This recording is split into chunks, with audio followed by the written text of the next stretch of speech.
La mwisho kubwa na niseme, kuna kijana wetu huyu anaitwa Shida Patari ambaye ndio mbunge wa jimbo hili. Ameonyesha mambo makubwa akishakuwa pale bungeni, ambayo tumeona siku chache zilizopo akiomba mambo mengi yanayokabili kwa jimbo lake. Ni kijana mdogo, ameanza vizuri na tuna imani naye. Nafikiri naomba tumuombe kwa kazi anayoifanya, kwa kweli, kwa kasi na anayokwenda nayo.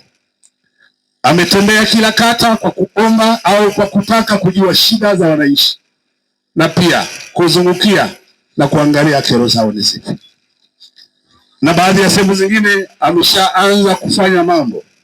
Amepeleka mtambo wa kuchimba maji pale kwenye kata Nsalala, na bado amepeleka mtambo wa kuchimba maji tarafa ya Tembela, na bado anaendelea kupeleka sio muda mrefu Iunga Mapinduzi. Na hapa Mbalizi, sehemu mbalimbali ambazo tunaguswa na upatikanaji wa maji, na yuko tayari kupambania ili maji yafike kila mtu, kwa sababu kilio kikubwa ukiangalia ni maji.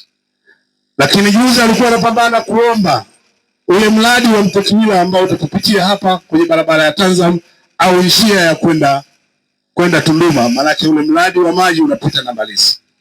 Lakini ameombea juzi ule mradi mkubwa wa madini ambao umeenda kufumuliwa ule mlima Magereza ambao una madini adimu sana duniani, lakini ameenda kuombea ni lini unaanza, na fedha imetengwa karibu itaanza.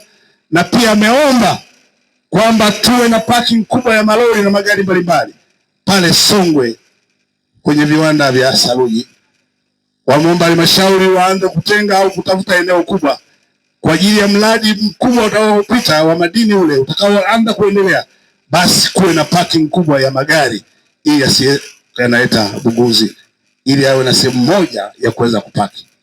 Lakini kubwa amesitiza pia kuombea barabara ya kukumbusha kilomita 52 kwenda Shigamba, na yenyewe juzi amegusa ya kutoka Isonje kuelekea Kikondo, na ameigusa barabara ya mchipuo Iwambi kutokea Mbalizi. Ile diversion ya muhimu sana ambayo aligusia kusema sio muda mrefu watu karibu 20 kitu waliotoweka katika mlima Iwambi, kwamba ni sisi tunaoguswa na mlima ule kupoteza wana ndugu zetu.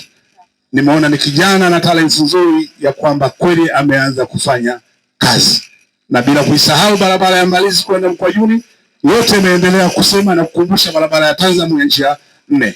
Kwa hiyo tunaomba kijana wetu mbunge tumuombee kwamba ameanza vizuri, tumtie moyo.